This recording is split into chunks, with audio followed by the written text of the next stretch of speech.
God doesn't need a lot of time. He just needs your faith. The same God who formed the heavens and the earth in 6 days and rested on the seventh is still working miracles. When God speaks, time bends to his will. What you think should take years, God can accomplish in days. You may have been waiting, struggling, holding on by a thread, but you are only 7 days away from divine change. Your faith is the ticket, not your resume, not your qualifications, not your connections, just your belief. If he can create the universe in under a week, surely he can turn your situation around by next Sunday.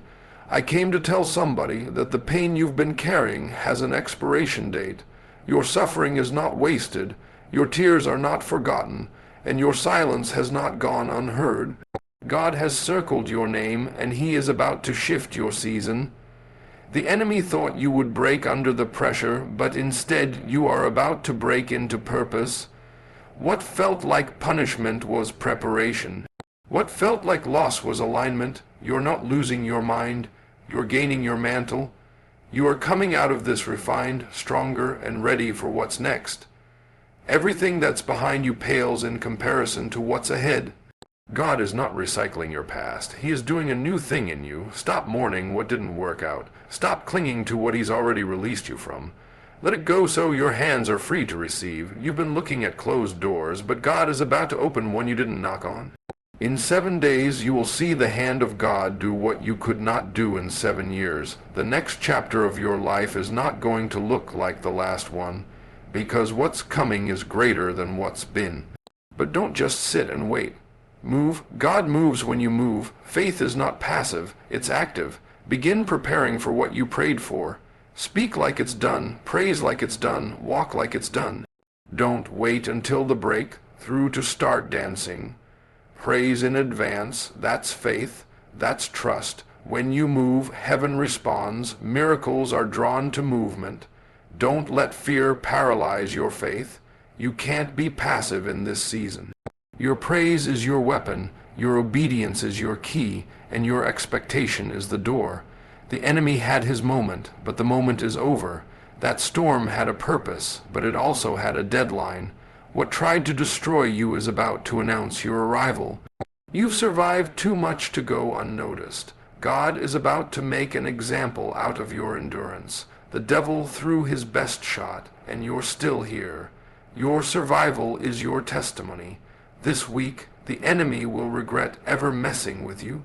God is getting ready to release justice, favor, and restoration in your life. Every lie spoken about you is being reversed. Every weapon formed is being dismantled. Each day, God is doing something strategic. Day 1, he's reviving your hope. Day 2, he's healing your hidden wounds. Day 3, provision is being loosed. Day 4, the storm begins to calm. Day 5, everything that's been against you starts to fall. Day 6, divine connections show up, and on day 7, you will step into your promise. What you thought was a random week is a prophetic setup. This is not just any week, it is holy ground. Walk carefully. Speak boldly, expect miracles. You've got to declare it. This week changes everything. Open your mouth and speak over your life. Speak over your children. Speak over your future. You're not waiting for a sign. You are the sign. You're not hoping for permission. You've been anointed for the assignment. Stop playing small. This is your week. This is your moment. In 7 days, God will shift you from overlooked to unstoppable, from burden to blessed, from waiting to walking in it. If you believe it, act like it, praise like it, walk like it, because in 7 days, everything is about to change. You have cried long enough. You have paced the floor, sat in silence, screamed into pillows, and questioned your worth. The nights have been long, and the answers have been few. You've prayed prayers that felt like they hit the ceiling. You've smiled in public but shattered in private. And still through it all, you kept moving, kept working, kept believing, if only by a thread. I came to remind you today that your pain is not permanent. It has an expiration date. Heaven has a schedule, and your suffering is not lost in the shuffle. There comes a point in every believer's life where God says, enough, enough weeping, enough wondering. Enough wondering if you're still seen. You've endured the season of silence, but now the clouds are beginning to part. What you thought was abandonment was actually God developing you in secret. Sometimes he hides you to heal you. You weren't being punished. You were being preserved. God never wastes pain. He multiplies it into power. You are not broken beyond repair. You are bruised for purpose. You see, pain is a messenger. It comes to teach, to redirect, and to shape us into something greater than we were before. Nobody grows on the mountain. Growth happens in the valley, in the dry places, in the low moments when all you have is God. You learn to pray differently there. You discovered who you really are there. That pain gave you a new kind of praise. A praise that doesn't wait for results, but rises in the middle of the storm. You have been tested, and now comes the testimony. Your tears have not gone unnoticed. The Bible says he bottles everyone. That means your crying has been documented. There's a heavenly record of what you've endured, and there is a reward attached to it. For every sleepless night, God is releasing peace. For every lonely day, he is sending divine connection. For every heartbreak, he is giving beauty for ashes. He is not just healing you. He is preparing you to carry what's next. This pain was never meant to end you.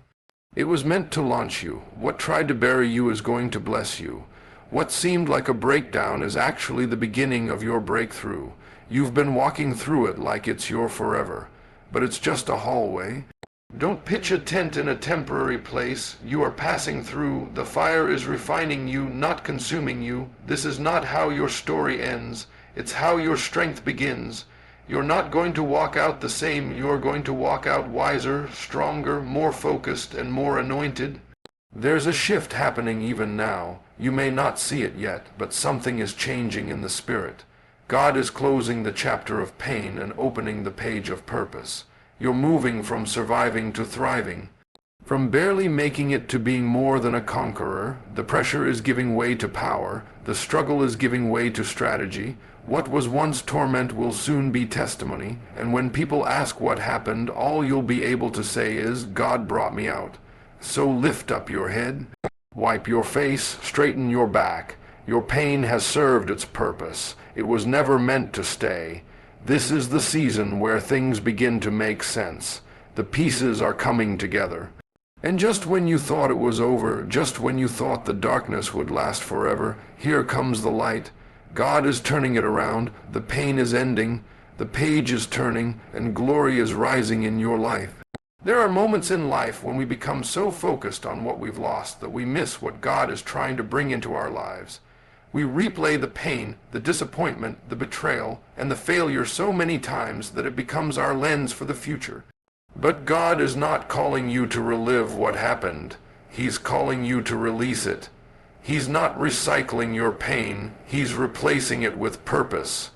What you thought was the end was only the beginning of a new thing. Don't be so loyal to the past that you miss the future God has planned. It's easy to get stuck mourning what was, what could have been, what should have happened, who should have stayed. But your destiny is not tied to what left you. Your future is not anchored to the people who walked away, to the job you lost, to the plans that fell apart. If it was necessary for your next, God would have kept it. And if he allowed it to leave, then what's coming must be greater than what's been. You haven't seen your best days yet. You haven't experienced your full joy yet. What God has ahead of you will make sense of everything behind you. Too often, we allow our history to become a ceiling when it was only meant to be a foundation. Just because something didn't happen the way you hoped doesn't mean God has changed his mind about you. Delay is not denial, and disappointment is not defeat. Sometimes God uses the no's of life to build your spiritual muscle so that you're strong enough to carry the yes when it finally comes. What's ahead of you will require more from you, but it will also reward you more than you can imagine. You are stepping into a season where you don't have to chase what's meant for you. You won't have to beg for support, explain your worth, or shrink to fit anyone's comfort zone. What God is about to release will meet you in the place of your obedience. You've sown seeds in tears, and now the harvest is coming in joy. It's not just about things getting better. It's about you becoming better. The change is not just around you. It's within you. The new thing God is doing is already forming in your spirit. There is a shift taking place. Doors you thought were closed for good are about to swing wide open. People who overlooked you will have to acknowledge the hand of God on your life. Places you were once denied, you'll be invited into with honor. What was broken is being rebuilt. What was stolen is being restored. The blessing that's coming is not a small one. It's a pressed down, shaken together, running over kind of blessing, and it's tailored for you. But you have to be willing to let go of what's behind. You can't carry yesterday's weight into tomorrow's promise. God is trying to fill your hands, but they're still holding old pain. Lay it down, release it, make room. There's a new chapter waiting to be written, and it doesn't begin with regret. It begins with faith. Faith that what's coming is worth the wait. Faith that God hasn't forgotten you. Faith that everything you went through is about to work in your favor. So lift your eyes from the ground. Stop rehearsing the closed doors and start preparing for the new opportunities. Stop questioning if you're worthy and start walking like you are chosen. The enemy wants you stuck in what was, but God is calling you into what is and what will be.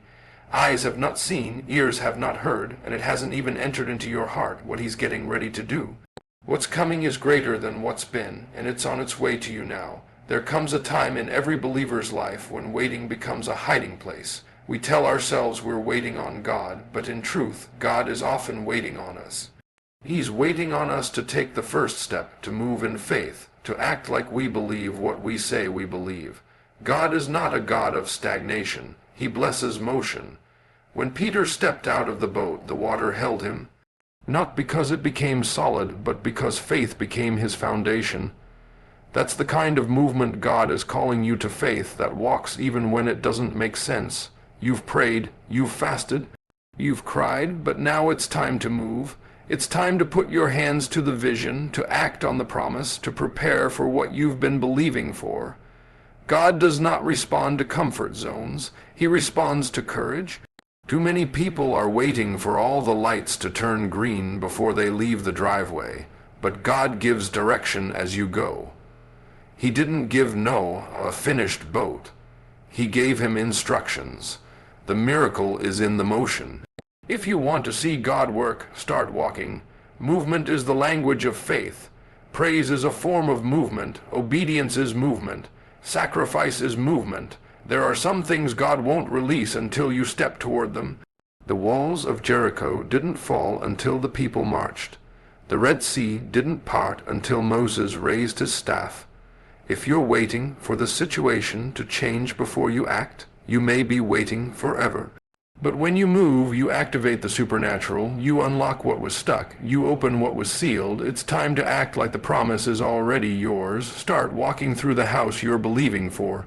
Start designing the business you haven't launched yet. Start praising like the healing has already happened.